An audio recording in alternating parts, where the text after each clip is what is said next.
Well, welcome everyone to Evolution Business Development. I'm your host, Isis Latham. Well, today we have the incredible honor of speaking with Kathryn Remati, a wellness educator, meditation guide, and author whose life's work centers on one very powerful idea. Peace begins within. Through her book, Befriend Yourself, her Tranquil Me meditation app, and countless workshops and retreats, Kathryn has helped thousands reconnect with the part of themselves they've most neglected, their own self-love.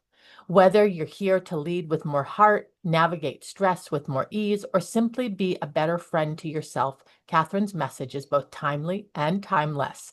So let's dive into this conversation on self-compassion, leadership, and the sacred power of inner peace. Kathryn, welcome. Well, thank you so much. What a beautiful introduction. Thank you, Isis. I'm so happy to be here. Well, we are thrilled to have you. So we're going to ask you a bunch of questions, but really this is a conversation, and I'm super happy to be able to have it with you.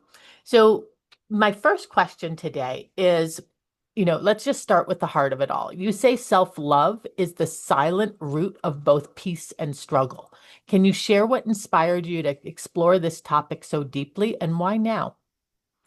Well, what really inspired me to explore it so more deeply, which you put perfectly, that's how it felt for me. It was an exploration, but it came to my awareness when I was teaching adult classes in the health education department of Kaiser Permanente, which is on the west coast of the States, is a huge medical facility and insurance company. So the doctors sometimes refer patients to these evening classes for intense help. Like I taught the obesity population who couldn't get surgeries until they lost weight.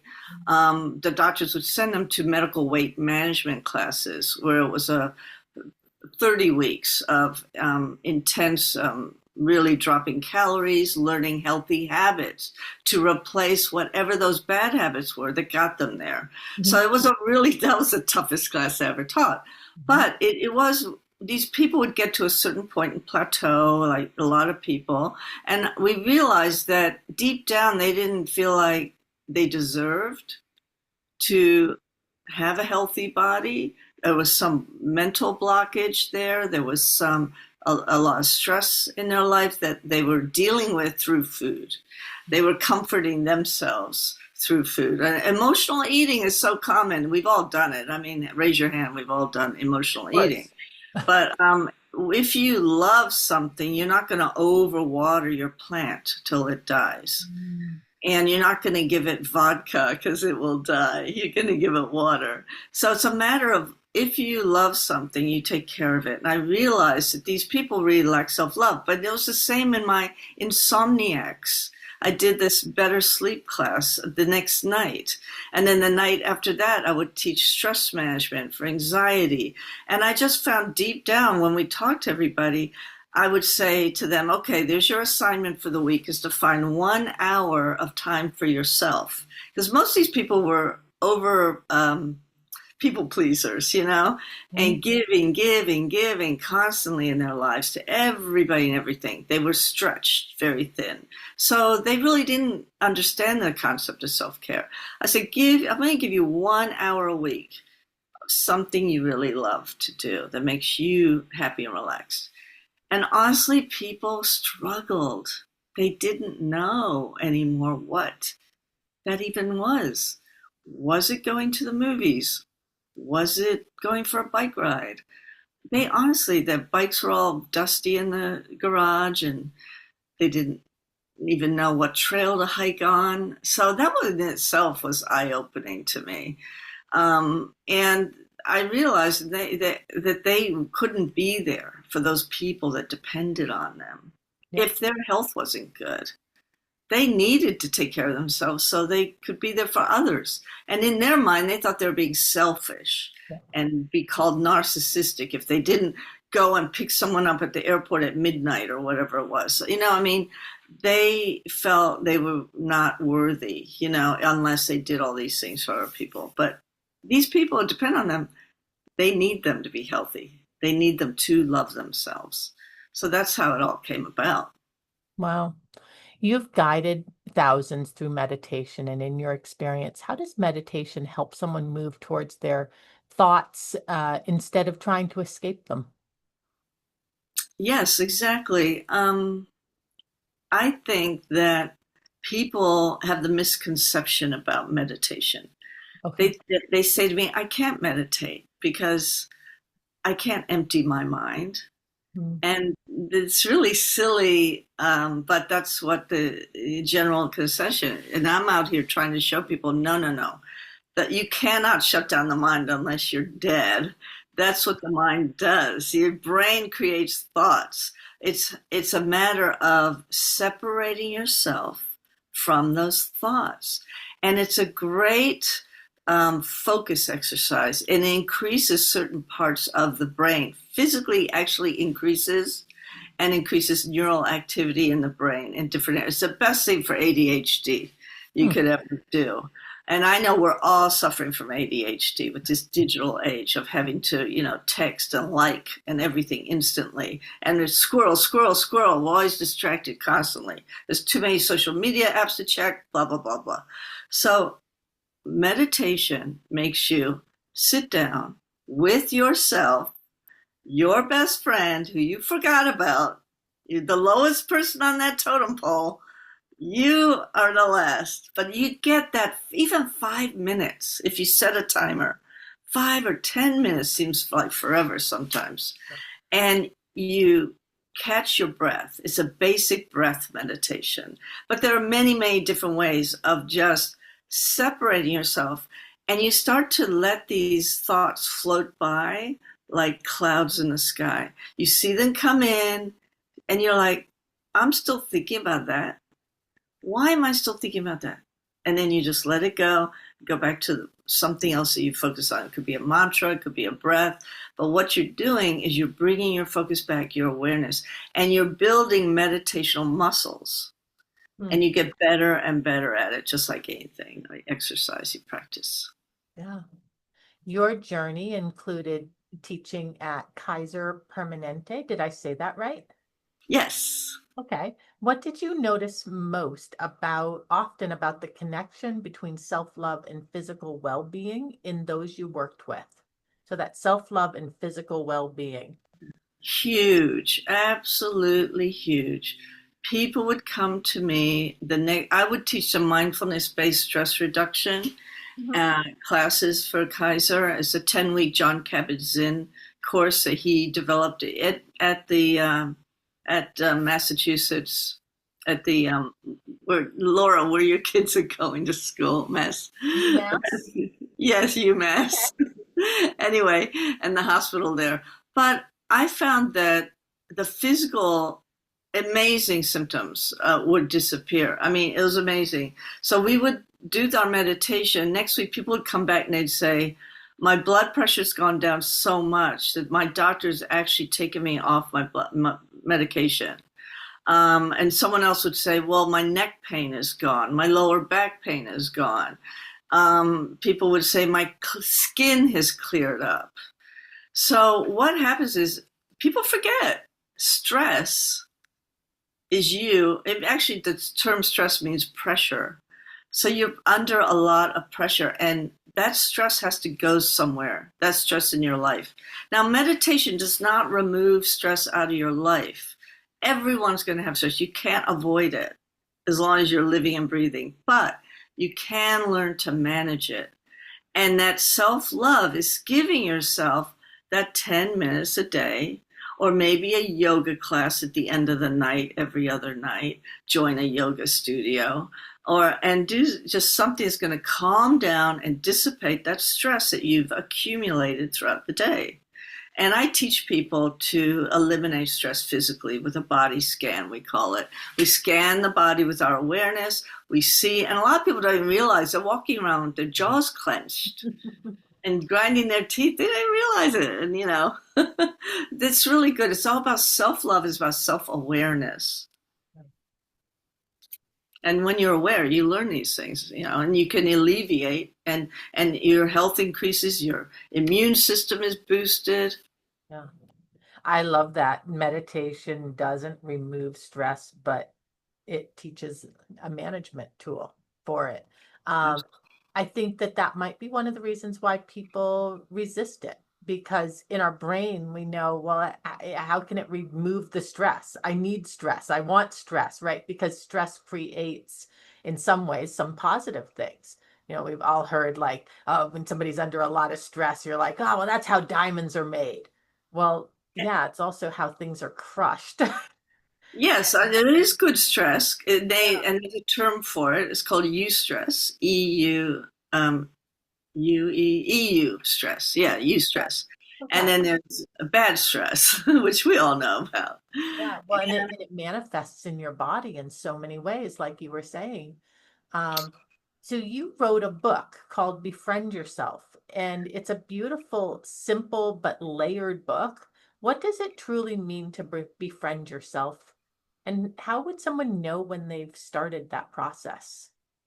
Well, loving yourself. Thank you for bringing up my book. It's right here.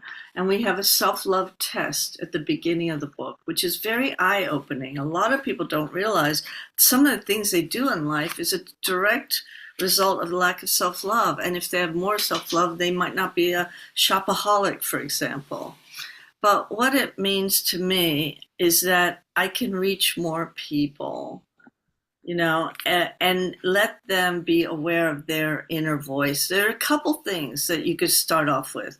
Self love is not, you can read a book and instantly get it. No, I'm not going to say that. It is a lifelong process. It is not going to, I have a 10-day audio course on Insight Timer, which is really popular because people keep going back to do it. They check every 6 months, they go back because self love is not an instant thing you can get. It's constant, 2 steps forward, 1 step back. You get triggered. You find out something else about yourself. Then you try something new. And I think the first step to take is to notice how you speak to yourself. Are you mean to yourself, but you're nice to everyone else? Like if you set up an exercise regime and you miss one day, Yeah. do you beat yourself up over it? I mean, do you call yourself names? And stop that. Just stop that, and switch it over into a cheerleader best friend voice. Someone who's going to be, you would speak to your best friend like. Yeah. That's what the book is called, Befriend Yourself, because we are so mean to ourselves. We are our worst own critics. And we have that inner voice, that inner critic, that perfectionist that is always judging, judging, judging. And when you judge yourself harshly, you realize, wow, I'm doing that to everyone else too. So that's why I think loving yourself is the first step to world peace in the end. That's the goal for me, is to spread peace, one peaceful person at a time, uh, to contribute to that wave of peace that we need now. So, and we always do and always will. So it's a matter of being nice to yourself, speaking to yourself with compassion and kindness. You're on a diet and you go to someone's birthday party and you have a big piece of chocolate cake. I think the beating yourself up is worse than the calories. Yep. Who cares about the calories? Walk a few more steps. I say eat mindfully and slowly and enjoy it. Life is about moderation and being happy. And sometimes we don't choose to be happy. I think it's a choice. And it starts with loving yourself enough to just give yourself a break. And that's why I call my retreat the Lighten Up Retreat. It's a place where you can lighten up on yourself and therefore lighten up on everyone in your life and the world. I had wondered why the name of that retreat was Lighten Up Retreat. So I want to ask, do you think there's there's greater value in bringing together a group of people who have the same goal of self-love, of lightening up, of, finding that inner peace? Um, is that why you're doing the retreat, or is it something more about the space that they're going to hold? What's the purpose of retreats? Because I think a lot of times people get confused by that and they're like, oh, that's, I could do that if I went to my yoga class, or I could do that if I did my meditation. Why do Hmm. they need to go on a retreat? I think they need to go on a retreat to get out of that routine Hmm. that they're in, to get out of regular life for a while. You really need to step back from your life and be in another totally different environment. Hmm. Also, it's good to travel and see other cultures and experience that to help become where am I, who am I in the rest of the world. You need to expand your awareness, expand your vision, expand your experiences, and see who you are outside of your regular everyday routine and your expectations that everyone has on you. Everyone sees you a certain way, and you have all these people's perspective on you, and you get out of that and you go into a jungle in Costa Rica, for example, and you suddenly realize you're a part of nature.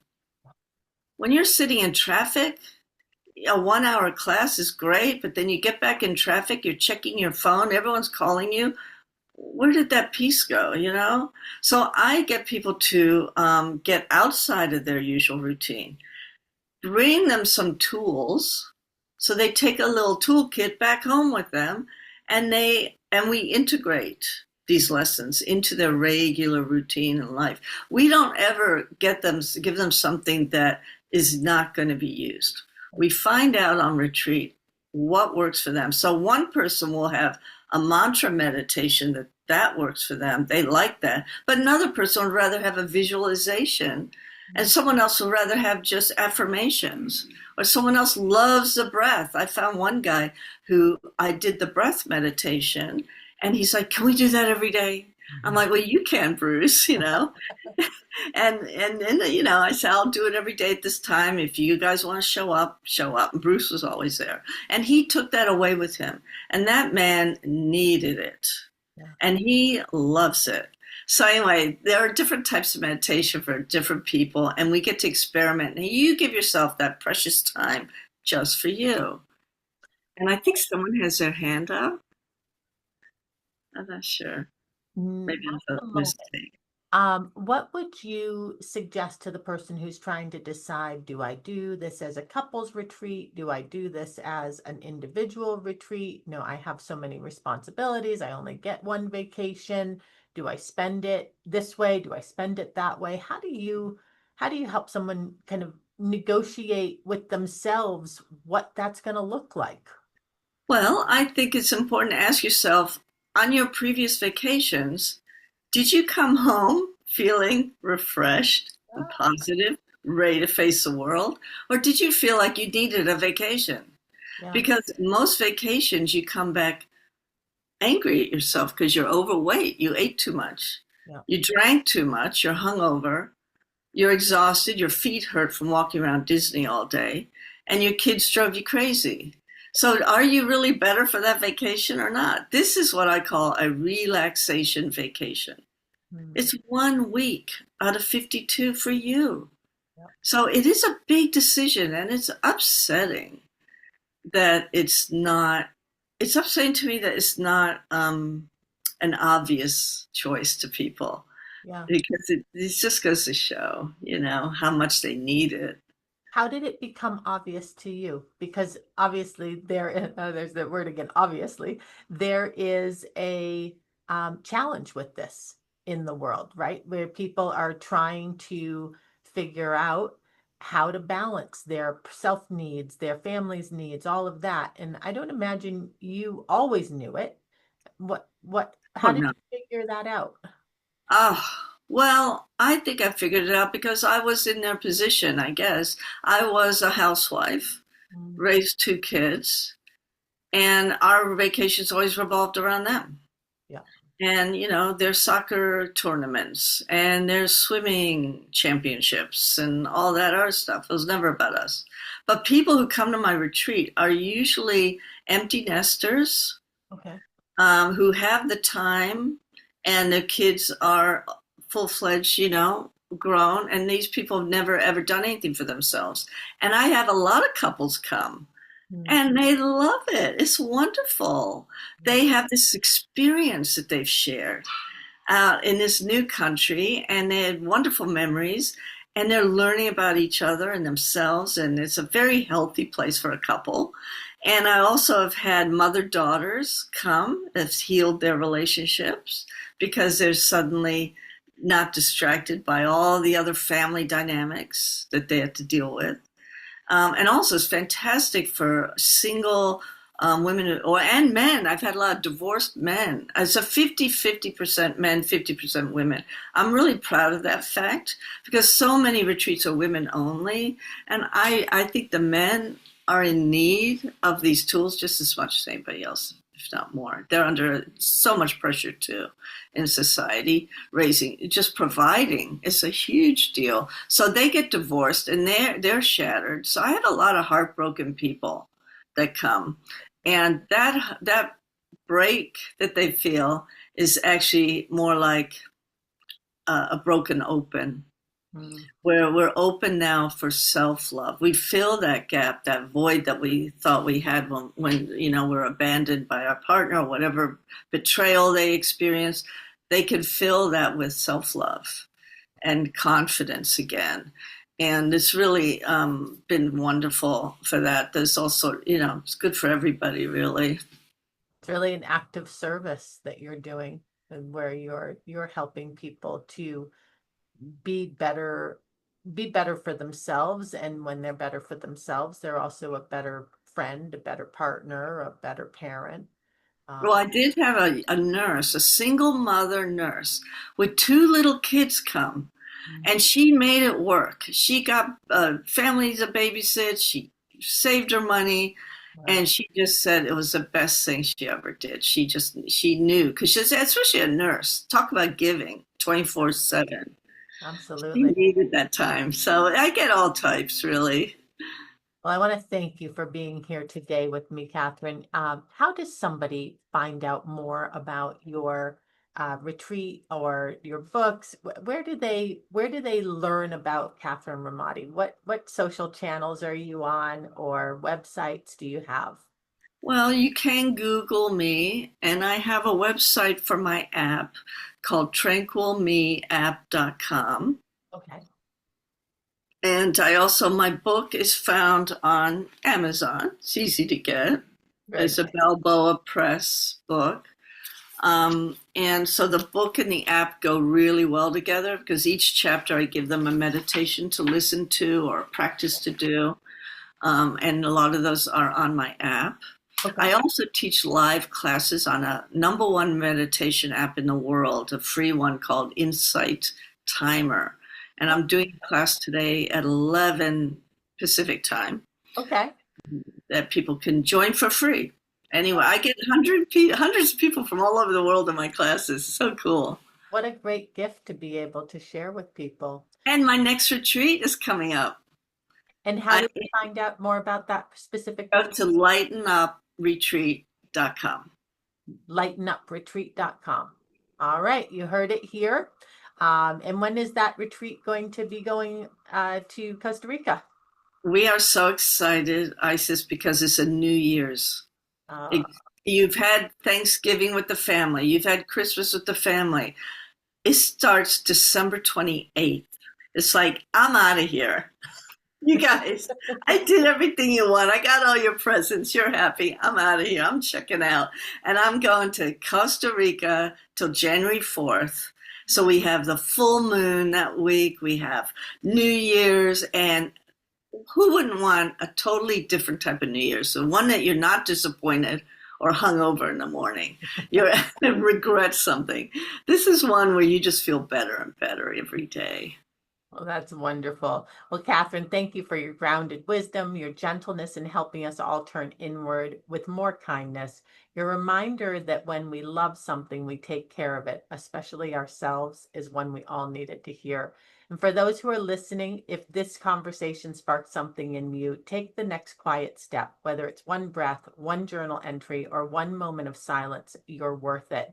And as Kathryn so beautifully shows us, befriending yourself is not selfish. It's the beginning of everything. Well, here's to a new beginning. And we want to thank you for being with us, Kathryn, and Evolution Business Development. I'm Isis Latham, and it was my pleasure. Thank you. Thank you. See if I can find the